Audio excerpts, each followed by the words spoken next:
بسم الله الرحمن الرحيم الحمد لله رب العالمين الحمد لله على إحسانه والشكر له على توفيقه وامتنانه ونشهد أن لا إله إلا الله وحده لا شريك له ونشهد أن محمدا عبده ورسوله وصلاة الله وسلامه عليه وعلى آله ومن تبعهم بإحسان إلى يوم الدين أما بعد لقد قال عز وجل بعد أعوذ بالله من الشيطان الرجيم بسم الله الرحمن الرحيم اهدنا الصراط المستقيم Siraatal الذين أنعمت عليهم غير المغضوب عليهم ولا الضالين آمين.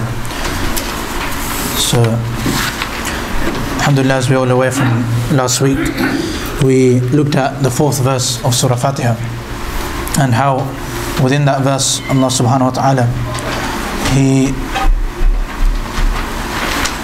within there we declare to Allah subhanahu wa ta'ala two things. Firstly, that Allah subhanahu wa ta'ala is only Him that we worship, and also we declared to Allah subhanahu wa ta'ala that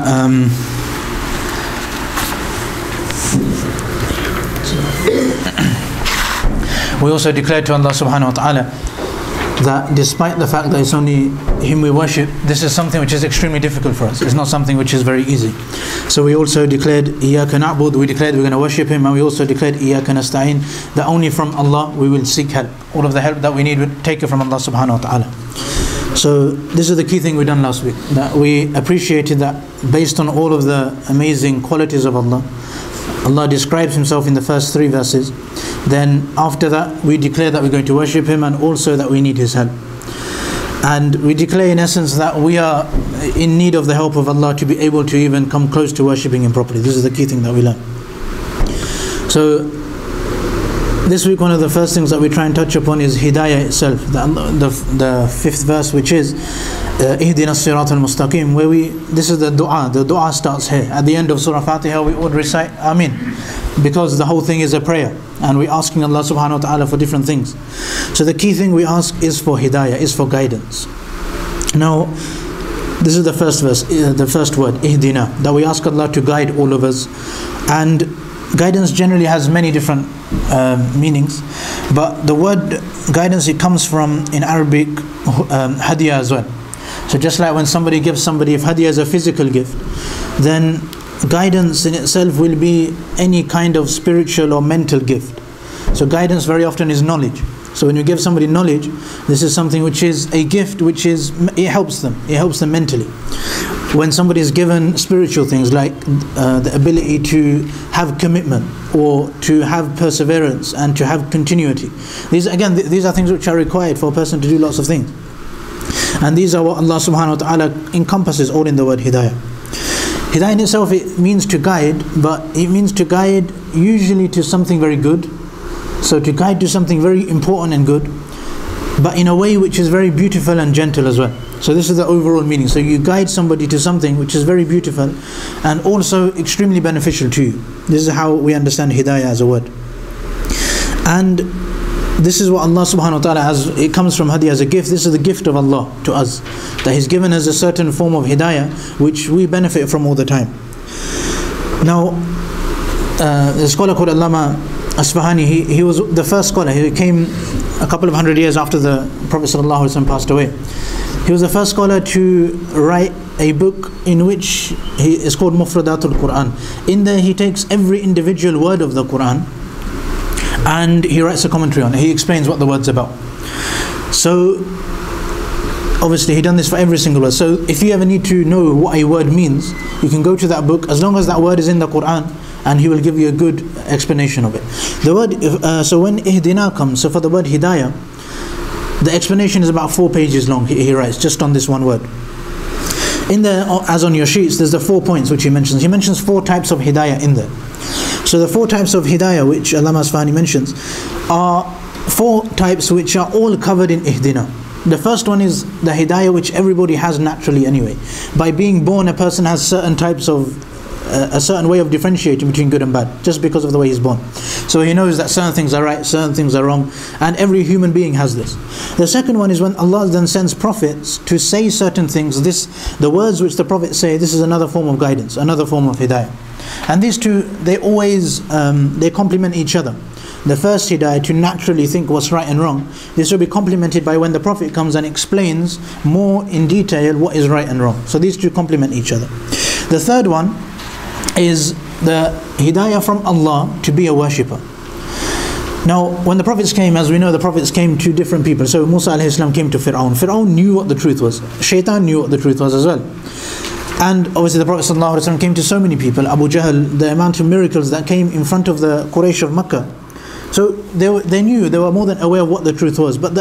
So they had the knowledge. I mean, the prophets had come and delivered the hidayah to them. But then the third type hadn't worked on them. Allah subhanahu wa ta'ala, He gives this third type is when Allah Himself gives somebody the ability to become a worshipper and somebody who accepts Allah as their Lord. This is something which also comes from Him. This is the third type of hidayah. And we know, so the first two can come. A person can be born with all those natural characteristics of hidayah. A person can then have a prophet come to them. The Qur'an and Sunnah can be related to them, but they still fail to understand that. So this is the third thing which Allah then is very important, that alhamdulillah we have this ability to then recognize Allah as an ibadah. And then after that, the fourth one is the most important, which is the hidayah, as we translate in English, as a guidance. So this guidance, right from the time we're born, from that time all the way till death, the life is lived in such a way that it's a life which is worthy of taking that person into Jannah. So this is the most important type. And like I said, all four of these are covered in Ihdinas, Siraatal, Mostaqeem. So this is a dua which is extremely comprehensive. The hidayah we're asking for and we're getting as a result of this dua is very, very comprehensive. It's very beneficial. So this is a great dua which we make every time we pray salah. Also, in this 4-page explanation which is given in Mufradatul Qur'an, also there for hidayah is also mentioned that all four of these, if you look at them, each one leads on from the other. So the first one, the second one leads on from it. So if you have the first one, then you can have the second one. If you have the second one, then you can have the third one. And if you have the third one, only then can you have the fourth one. So these are things which all lead on from one another. So then, now the hidayah overall, again, Allama Asbahani mentions this in his Tafseer, that all four of these are covered when we make this dua of Ihdina. So this is something which is very beneficial for us. So now, what we should also realize, when we say Ihdina, we're asking Allah for guidance. Now generally, the way we perceive guidance, in this world, for example, if we go to the doctor and we're ill, and we tell the doctor, I'm ill, and the doctor gives you a prescription, and gives you a medicine, and tells you to take the medicine. Or if we're lost, and we then refer to Google and we type in on Google Maps where that we need to go, and then we follow the guidance of our doctor or our map, our GPS system. Now the guidance that we get from there, if we were lost and we were confused or we were ill and we didn't know what to do, and we went to the doctor and asked for guidance, and the doctor gave us loads of guidance, so do this, change your lifestyle in this way, stop eating this thing and start exercising this much. But we decided to completely ignore that guidance. Or if we were lost and we decided to ignore the GPS, because we don't like being told what to do by a woman. So when we do this thing, then obviously the problem that we have is going to increase. Yeah.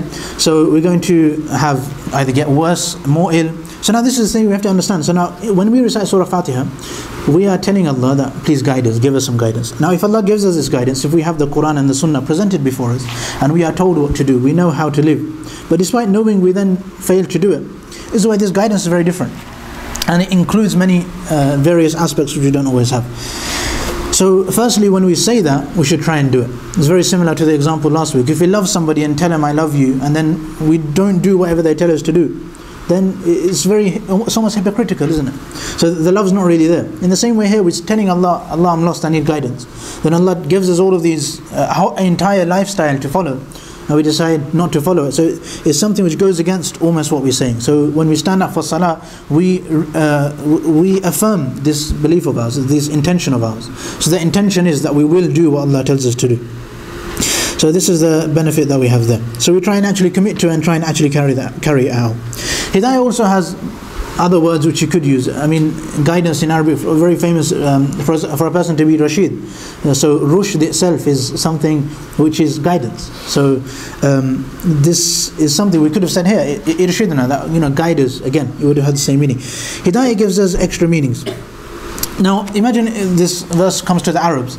Now the Arabs, if you are lost in the desert, then the most valuable thing a person would have if you're lost, even if we were lost today and we didn't have anything and we didn't know where to go, the most valuable thing would always be those directions. That guidance itself would be the most valuable. If you went to that lost person in the desert and you said, oh, you're a bit thirsty, so you gave him loads of water, it would solve his problem for a very temporary time.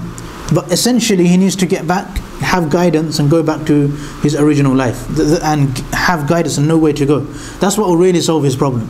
That's the same thing. So hidaaya is a solution to every problem that we have. Now if you were to give somebody who's lost in the middle of the desert a bit of food or a bit of water, it would temporarily solve the problem. The actual real solution they're looking for is guidance to know how to get out of this problem which they're in. So this is the real thing which will solve all of these problems. We can almost treat guidance as synonymous to survival. To survive, we need to have guidance. This is something which works. So we're asking Allah for the ultimate gift. Also, we don't say Ihdini, we don't say guide me, we say guide us as a whole community, as a whole congregation. We make this dua. Why? Because a community works together. So unity will get us very far. So we ourselves as individuals want to be guided, but also as a community we need to take the help of each other. We ourselves, if we don't know something about Islam, we'll have to ask our local scholar or our local imam or somebody who has knowledge locally. Or we'll have to work off other people. If only one person turns up to pray the jama'ah, it's not a jama'ah anymore. It won't be a jama'ah. So everybody works together. The more people come to the masjid, the more virtuous the gathering becomes. All of these things work together. The whole community, when it comes together, it benefits everybody individually as well.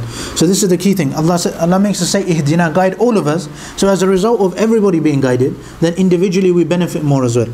So this is one of the key things we get.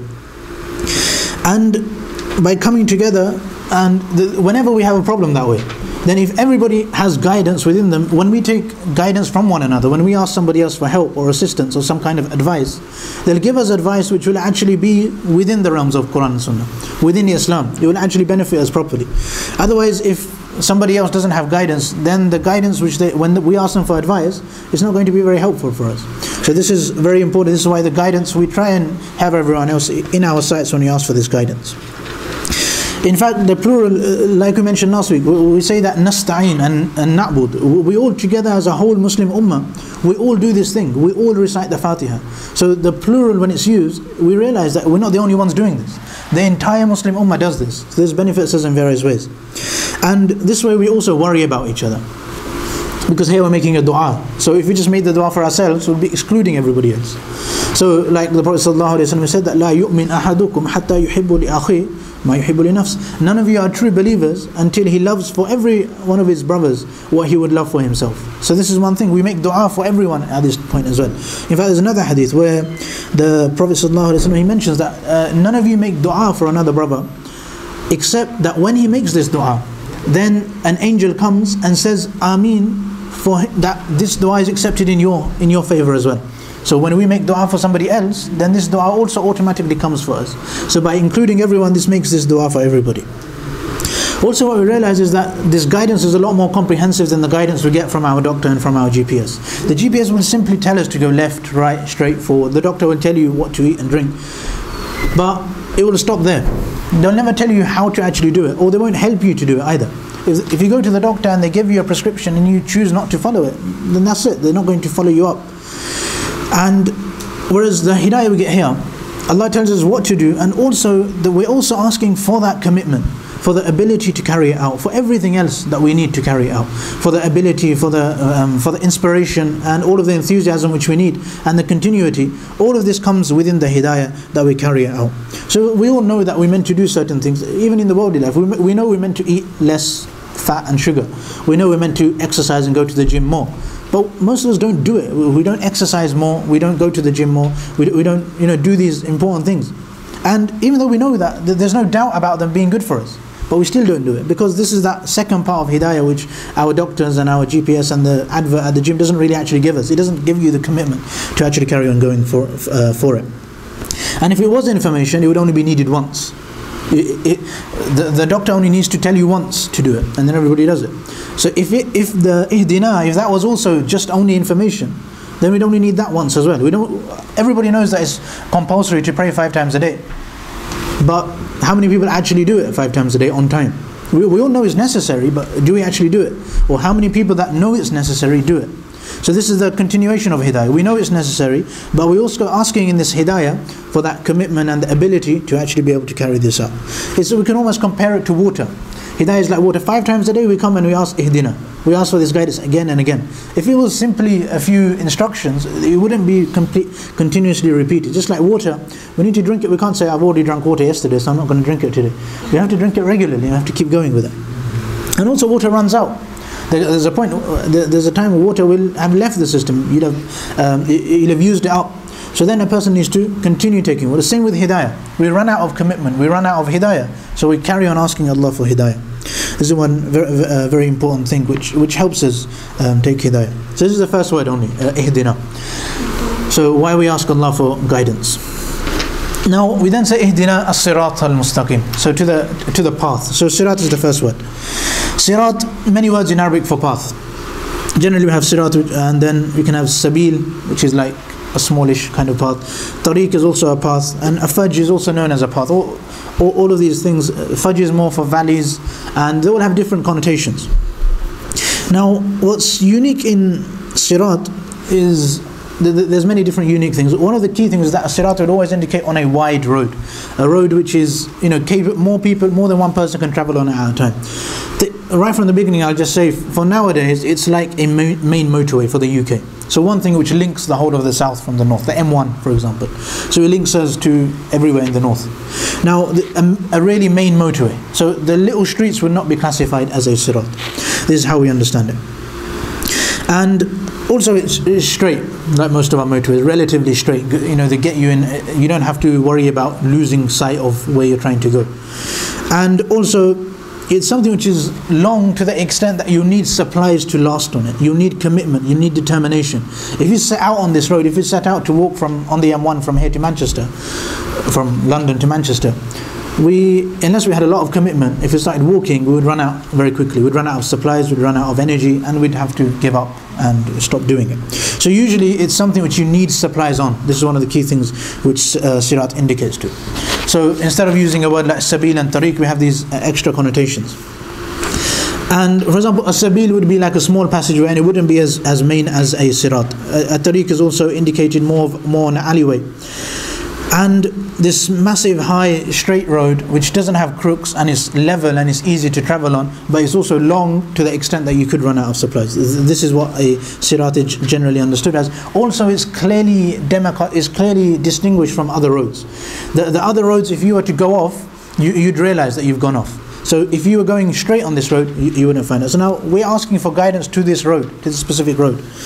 So this is one very important thing that we understand. Now obviously we understand from the Qur'an that nowadays especially a lot of us may labor under a delusion that somehow every religion is to some extent right and everybody's going to God. This is something which Islam, even here, Ihdinas Siraatal Mostaqeem, Sirat is never used as plural in the Qur'an. Sirat is just one. You'll never find a plural of Sirat. You'll find a plural of everything else.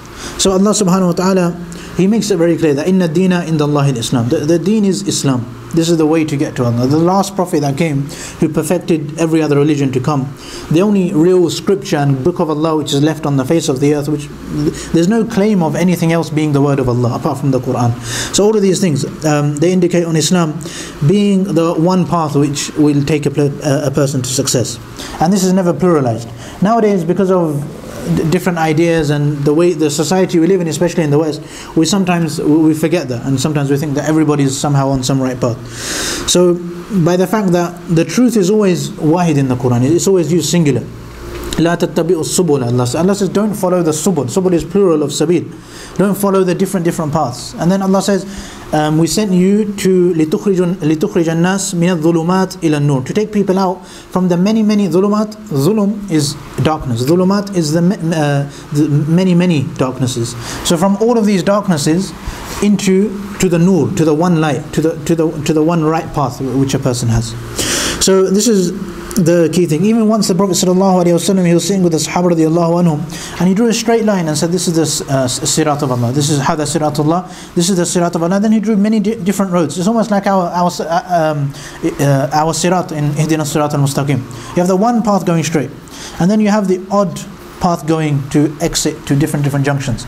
But the Prophet ﷺ said the one path to Allah will always be one, and there'll be many which will take you astray. So it's very important that we realize there's only one path which takes us to Allah subhanahu wa ta'ala. Also, it's very clearly distinguished. You don't get lost. It's very easy to follow that path. It's not something difficult to find. Like a motorway, you don't suddenly, unless you run out of petrol, or you find it, or you run out of energy, or you run out of commitment, you won't suddenly get lost and go off onto another path. It's very simple to keep going straight on that road. This is one thing which Allah says. And if we ask for guidance to this path. This is one key thing we say. We say, Ihdinas, Siraatal, Mostaqeem. We want to come to the straight path. However, in reality, this means three key things. One is to come onto the path, because we know the path is quite easy, and it's not easy to get confused on that path. But also, we ask Allah to guide us all the way through the path. This is slightly obvious, but also sometimes we miss this out. We don't just want to get to that path, we also need to carry on. So if we now come to Islam and we come on the path, we start praying, we start doing these things, we don't want to the next day have stopped doing these things. So we start on the path and carry on that path. So this is part of that hidaaya. Ihdina to this Siraatal Mostaqeem. Not just we get there and then we run off again. We get there and we stay on it. This is one thing. And there's three things. One, to the path, to stay on the path, and eventually to get to the end of the path. This is the most important. And the end of this path is obviously our aim, which is the happiness of Allah and the paradise itself. This is one thing which we make dua for. And this is something which, if we make dua for it, this is what ends up getting accepted by Allah subhanahu wa ta'ala. Usually you don't make dua for this. Usually when somebody wants to go somewhere, they won't ask you, how do I get to the motorway? It's very rare.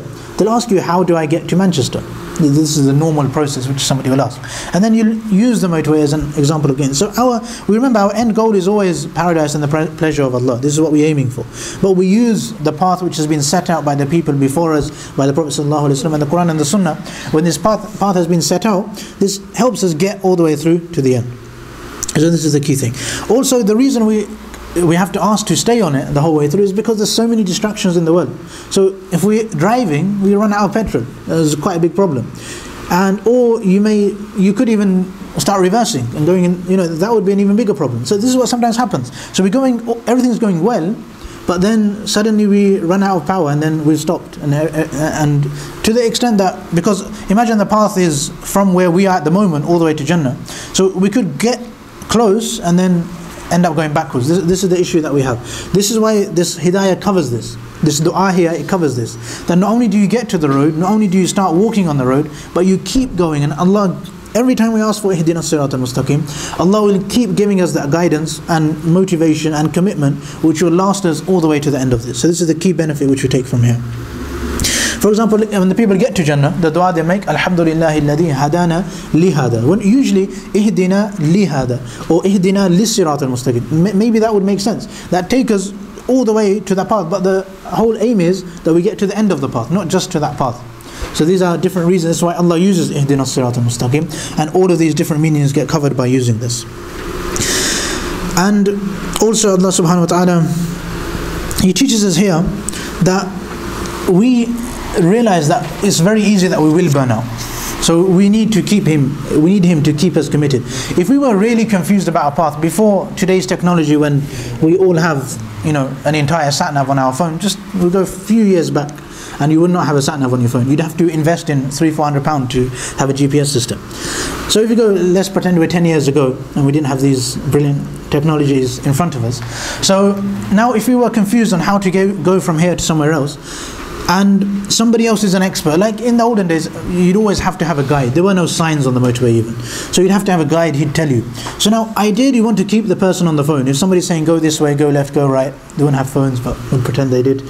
So they have a phone and they're guiding us all the way.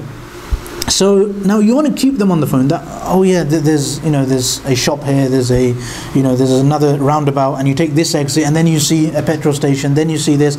And the longer we keep them on the phone, the more content you feel, the more happy you feel, because you're going in the right direction. It's almost like this is what Allah subhanahu wa ta'ala gives us by telling us that you're staying on the straight path, and all of is clearly signaled, is clearly indicated where you're going, and that you're going on the right path. It's very crystal clear. It's not hard to find, and if somebody wants to find it, it's very easy to find a motorway. It's very easy to get there, and once you're on it, to keep on. It's not difficult, it's not confusing, there's no conflicts here. It's very easy to stay on this. Now if we understand, I said that there's certain meanings which Sirat indicates upon. One of them is that it's straight. Most of us also know that Mostaqeem also means straight. So we probably ask ourselves, why on earth would you need to describe something when the meaning is already there. Sirat means a straight path. But Allah then adds on Mostaqeem and means that a straight path. So there's a few benefits of this. I think this is on the back of the sheets. So there's several benefits of explaining why Mostaqeem is a straight path, using the word Mostaqeem itself. Usually a path goes forward, backwards, right and left. This is what normally happens. Istiqamah is generally to stand up, to go upwards. So when a path, if you were to describe it as Mostaqeem, it's almost as if the path is going upwards directly towards Allah subhanahu wa ta'ala. So a person, he's now on this Siraatal Mostaqeem, going directly upwards towards Allah subhanahu wa ta'ala because of the word Mostaqeem there. Now when a person travels upwards, he'll leave the whole world behind. So his love for Allah will increase, and his love for the dunya and the things in the world will decrease. And he'll almost be on this path. And the further up you get, the more you're close to Allah, and the further you are from the dunya. And also, the further up you go, also the more fear you have. When a person's standing on a chair, he's not that scared of falling off. When a person's on a mountain and he's climbed 200-300 feet up, he'll be a bit more scared of falling off. There's that difference. It's the same with Islam. So the more we get into it and the closer we get to Allah, the more we fear displeasing Allah. This is why we notice, we always see the same people in the masjid. We always see the same people wanting to increase their religion, read the Qur'an better, improve things. Because they've realized that now they realize their connection with Allah and everything Allah has given them. Whereas other people don't realize this. They don't have that awareness. So they don't have any fear either. They don't have any, they don't have any connection with Allah. They're not bothered about losing that connection with Allah. And certain people are, which is why the further up we get and the more deep we go into this sirat, the more we'll fear falling off and losing everything that we've gained. Also the fall will be harder. It's more likely that a person will be damaged by that fall. Also what we understand is that there's no guarantees until we reach the end. A person can fall off at any point. So that's why the hidaaya covers this all the way to the end. There's no guarantees. So we work hard all the way throughout our lives, from the beginning to the end, that we end up and reach the end. And also as we go upwards, there's something which improves, which is if we were to start going upwards, our view of the world would improve. And this is something which happens, the closer we get to Allah, the more we have communion with Allah subhanahu wa ta'ala, the more we see the world and understand the world for what it really is. The more we understand everyone else, the more we understand the dunya itself as well. Because the view is increasing. So a person when he's going upwards, he'll see things which before he wouldn't see. He wouldn't understand before either. But the more he studies and tries to get close to Allah subhanahu wa ta'ala, the more he'll realize about what the world is in. So this ayah almost captures an entire journey of somebody's life, if we understand it like that. A person going upwards, possibly getting more dangerous, but also understanding more and realizing why he needs to stay on that path more as well. So these are different things which we learn from them. It's something which we covered, but just to quickly recap, I think there's 2 questions at the end on the back. Why do we ask for hidaayah all the time? Because generally when we think of hidaayah, maybe when you speak to non-Muslims, we always make this dua for them, may Allah give them hidaayah. Hidaayah, we kind of synonymize it with Islam. That Islam and hidaayah kind of the same thing.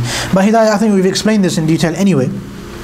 But even in the Qur'an, Allah subhanahu wa ta'ala, He says, وَالَّذِينَ اهْتَدَوْا زَادَهُمْ هُدًى. That those people, ihtada, who had guidance, we increase them in guidance. Guidance can increase. In another place in Surah Kahf, when He's talking about the people of the cave, when they went, that إِلَّا فِتْيَةٌ آمَنُوا بِرَبِّهِمْ وَزِدْنَاهُمْ هُدًى. People who had already taken iman in them. I mean, the people of the cave were Muslims. They had fully iman in Allah. But Allah says, we still increase them in their guidance. So guidance can be increased. The Prophet ﷺ himself, now we know there's nobody who can have more guidance than him. He was a hadi. He was somebody who would guide everyone else. But even then, the Prophet ﷺ himself, he would say, Allahumma hdini fi makhtulifa fihi bi'idhnik. That guide me in those things which there's debate about. The Prophet would ask for hidaayah, and obviously the Prophet would recite Surah Faatiha. So the Prophet himself would ask for guidance as well. So there's no way that we can think that we've got enough guidance. Guidance is something we need all the time to give us this commitment and motivation to carry on. And also the main thing we learn, like we learned at the beginning as well, Surah Faatiha overall is a dua. We say Ameen at the end, we ask for this. So we learn the etiquette of dua in Surah Faatiha. So we start off, as it's a dua, usually we ask Allah, oh, I want this, give me this, give me this. But we don't do that in Surah Faatiha. We spend 3 verses just praising Allah. Then in the 4th verse, we kind of declare to Allah how insignificant we are and how we need His help. And then we ask Him for something. So this is how dua works. The etiquette of dua is taught here. Also the virtue of this dua specifically. This dua, Ihdinas, Siraatal Mostaqeem. Now Allah says, remember when we done the background of Surah Faatiha, Allah said, I've split Surah Faatiha into two. First half is for me, second half is for the slave. Wali abdi ma sa'al. Whatever the slave asks for, he gets it. This dua is definitely accepted. And the dua is made by Allah. It's all written down by Allah. Allah tells us, say this and I'll give it to you, basically. So it's like the perfect prescription. There's no way anything can go wrong there. So the process of dua, so whenever we start dua, we try and address Allah using one of His names. So we started Surah Faatiha addressing Allah. If we need, for example, food, we address Him as Razzaq. If you want children, you address Him as Al-Wahhab. If you want forgiveness, Al-Ghaffar. If you want mercy, Ar-Rahim. All of these different names of Allah we use for whenever we need different things. Adam and then, so first we address him with the right names, and then we declare our weakness. So when Adam was expelled from Jannah, he said, Rabbana zalamna anfusana. He expressed what he's done wrong. I have done wrong. Again, same with us. Iyyaka na'budu. We worship you and we express that. If you don't forgive us, who's going to forgive us? We express our desperation and our need. And then, Ihdina. Then we make the dua. So the etiquettes of dua are taught in Surah Faatiha as well. And also, very important, we ask for the most important thing straight away. Allah tells us, ask for hidaaya. The most important thing. Don't ask for random small things. You can ask them afterwards, but you start off with things which are important and most important for yourself. So we start off with hidaaya. We go through the process. We start off with hidaaya, with iman and having, beauty in our lives, having contentment, and then we move. If we have a specific dua, we make it nearer to the end as well. So this is what we learn from the etiquette of dua of Surah Faatiha. And also, the most comprehensive name, if we run out, is many times in the Qur'an it comes is Rabbana. Rabbana give us this, Rabbana this, Rabbana that. Because Rabb is a relation which we all have at all times for so many different things. So this is one thing which we learn.